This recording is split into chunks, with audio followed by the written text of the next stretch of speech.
एक पल में वो आहा वाला मोमेंट और फिर दूसरे पल ठंडे हो जाना। मेंटल मास्टरबेशन जैसा वर्ड टैबू जरूर हो सकता है, अजीब हो सकता है, लेकिन ये प्रॉब्लम बहुत ज्यादा आम है और बहुत कॉमन है। हर कोई इस प्रॉब्लम से जूझता है। Hello beautiful souls, welcome back to this channel. आज हम बात करेंगे मेंटल मास्टरबेशन के बारे में, और इस टॉपिक पे जो मैंने पहली वीडियो बनाई थी पार्ट 1, उसे इतना प्यार देने के लिए thank you so much guys. और अब हम दूसरे पार्ट में इस टॉपिक के बारे में थोड़ा और डिटेल में बात करेंगे।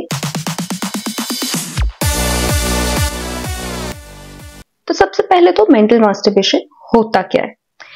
आपके साथ कभी ऐसा हुआ है कि एग्जाम्स के दिनों में आप बस यही सोचते रह गए कि एग्जाम है, उसकी टेंशन लेते रह गए कि हम पढ़ेंगे, लेकिन एक दिन करके निकलता रहा और एग्जाम आया और आप कुछ पढ़ नहीं पाए।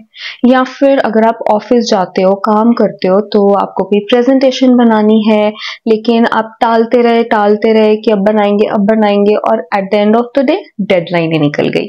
जब हम अपनी लाइफ के प्रॉब्लम्स को या काम को सोचते रहते हैं ना, बस सोचते ही रहते हैं, ओवर थिंक करते रहते हैं, या फिर अपने आसपास के लोगों के साथ डिस्कस भी करते हैं, उसका सोल्यूशन भी निकालने की कोशिश करते हैं, लेकिन एक्शन नहीं ले पाते, कुछ करते नहीं है उसके बारे में जिससे वो एक्चुअली में सॉल्व होगी।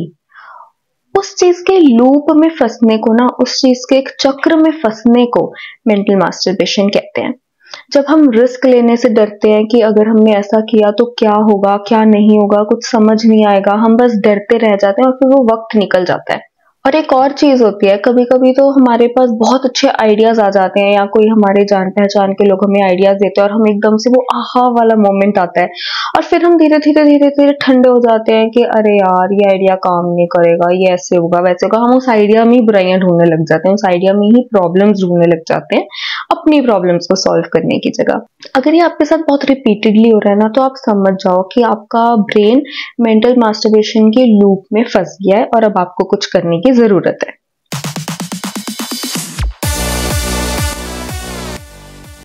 तो सबसे पहले तो रीजन है परफेक्शन, क्योंकि हमारे दिमाग में ना सोसाइटी में परफेक्ट बनने की एक वो जो चीज है वो इतनी ज्यादा अंदर तक घुस चुकी है कि हमें लगने लग गया है कि या तो काम परफेक्ट करो या तो करो ही ना। और हम ये बहुत प्राउडली बोलते हैं कि भाई मैं तो या तो बिल्कुल टिच परफेक्ट काम करती हूँ या तो करती नहीं हूँ।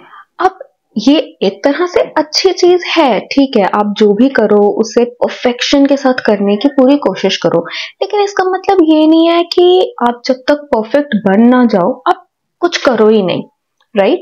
धीरे धीरे अगर आप वो चीज करते रहोगे तो स्लोली स्टेडली प्रैक्टिस के साथ आप परफेक्ट बन जाओगे।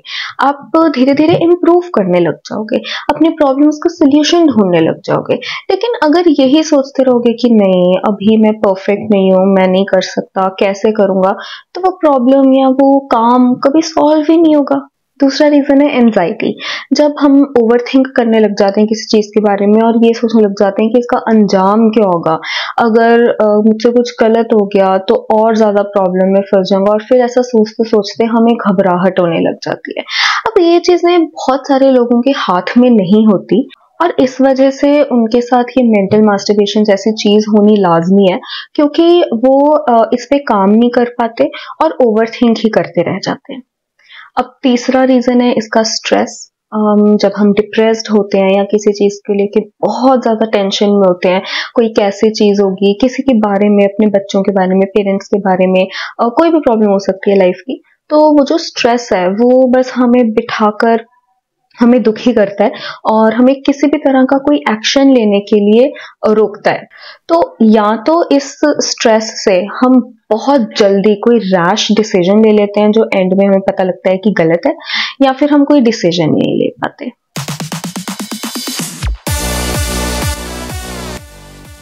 तो सबसे पहले तो हम प्रोक्रेस्टिनेशन करने लग जाते हैं, यानी कि किसी भी चीज को बार बार टालना, कि आज नहीं कल, कल नहीं परसों, क्योंकि हम उसी घड़ी में प्रेजेंट में कोई काम करने से, कोई एक्शन लेने से घबराने लग जाते हैं।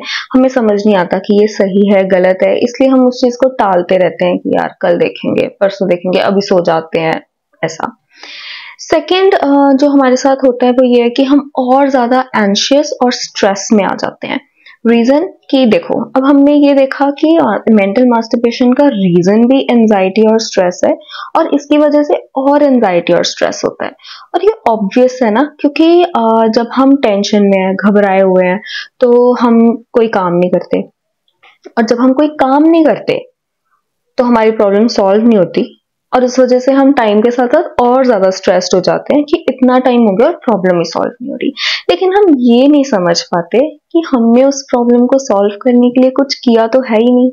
हमने एग्जाम के लिए पढ़ाई तो की ही नहीं, या हमने ऑफिस की प्रेजेंटेशन तो बनाई ही नहीं, तो फिर प्रॉब्लम सॉल्व कैसे होगी। और एक और चीज जो हमारे साथ होती है वो ये है कि हम धीरे धीरे अपनी ड्रीम्स से, अपने गोल्स से दूर होते रहते हैं, क्योंकि इसका भी सेम ही रीजन है। जब हम कोई एक्शन नहीं लेंगे, सिर्फ ओवर थिंक करते रहेंगे, मेंटल मास्टरबेशन करते रहेंगे, तो ऑब्वियसली हमारे गोल्स कैसे कंप्लीट होंगे, हम गोल्स के पास भी कैसे जा पाएंगे। सबसे पहले तो सोल्यूशन है कि अवेयर हो जाओ, सेल्फ अवेयर हो जाओ कि आप मेंटली मास्टरबेट कर रहे हो। इसका मतलब क्या है? आपको पता होना चाहिए कि कब आप ओवर थिंकिंग के जाल में फंस गए हो और कोई एक्शन नहीं ले रहे। आपके पास आइडियाज हैं, अच्छे बुरे डजंट मैटर, आप उन्हें यूज करोगे तभी आपको पता लगेगा वो आइडिया सही है या गलत है, ठीक है। तो जब आप इस चीज के जाल में फंस गए हो तो आप अवेयर हो जाओ, खुद से बात करो कि नहीं, you are doing this wrong, तुमने वीडियो देखी थी ना, तो इसलिए अब इस पे काम करना जरूरी है। तो ऐसा करोगे ना तो आपके माइंड को, आपकी बॉडी को धीरे धीरे खुद ही रियलाइज होने लग जाएगा कि कब वो ओवर थिंक करें, जरूरत से ज्यादा सोच रहे हैं और कोई काम नहीं कर रहे जिससे एक्चुअली में प्रॉब्लम सॉल्व होगी। दूसरा solution, don't be afraid to talk about it.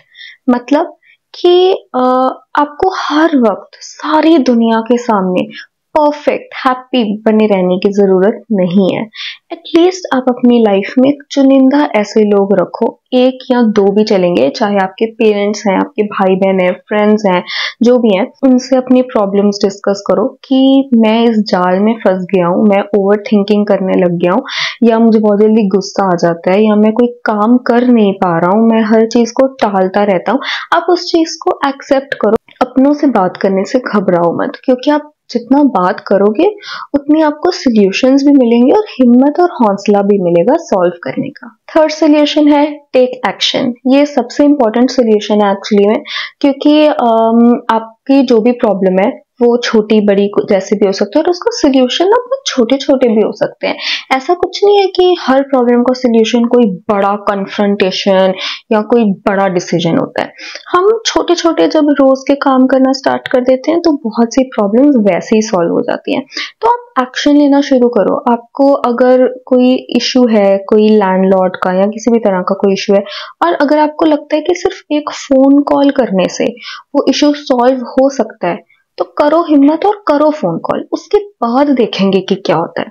या फिर अगर आपको लगता है कि आप बहुत ज्यादा डिसऑर्गेनाइज्ड हो, कंफ्यूज्ड हो कि दिन में मुझे इतना इतना कुछ करना है, टाइम मैनेजमेंट नहीं हो पा रहा, तो आप टू डू लिस्ट बनाओ, उसमें लिखो कि आपने दिन में क्या क्या क्या करना है, और उनमें से टिक करते रहो जैसे जैसे आप वो काम करते रहो। तो आपको एक मोटिवेशन भी रहेगी कि यार मैंने लिस्ट को चेक मार्क करना है कि मैंने ये सारे काम आज के दिन में किए हैं। फिर आता है लास्ट सोल्यूशन, विच इज जो आपके कंट्रोल में नहीं है उसे जाने दो। Let go of what is not in your control.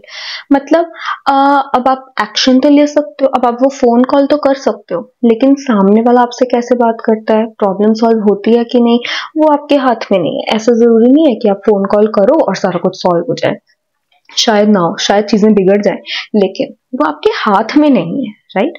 आपके हाथ में क्या है? ट्राई करना, फोन कॉल करना, टू डू लिस्ट बनाना, तो वो करो ना।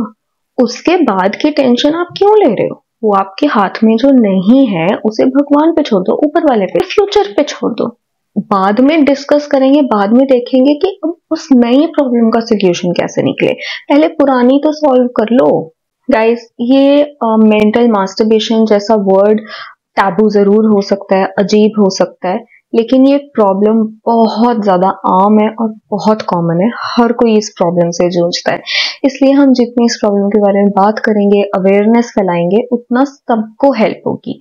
तो इसलिए अपने इस वीडियो को शेयर और लाइक ज़रूर करना ताकि हम दूसरों की भी हेल्प कर सकें, और मुझे कमेंट्स में ज़रूर बताना कि आप नेक्स्ट कौन से टॉपिक पे चाहते हो कि मैं वीडियो लेकर आऊँ। अपने इस चैनल को सब्सक्राइब कर लो क्योंकि आपका सब्सक्राइब मुझे बहुत मोटिवेशन देता है।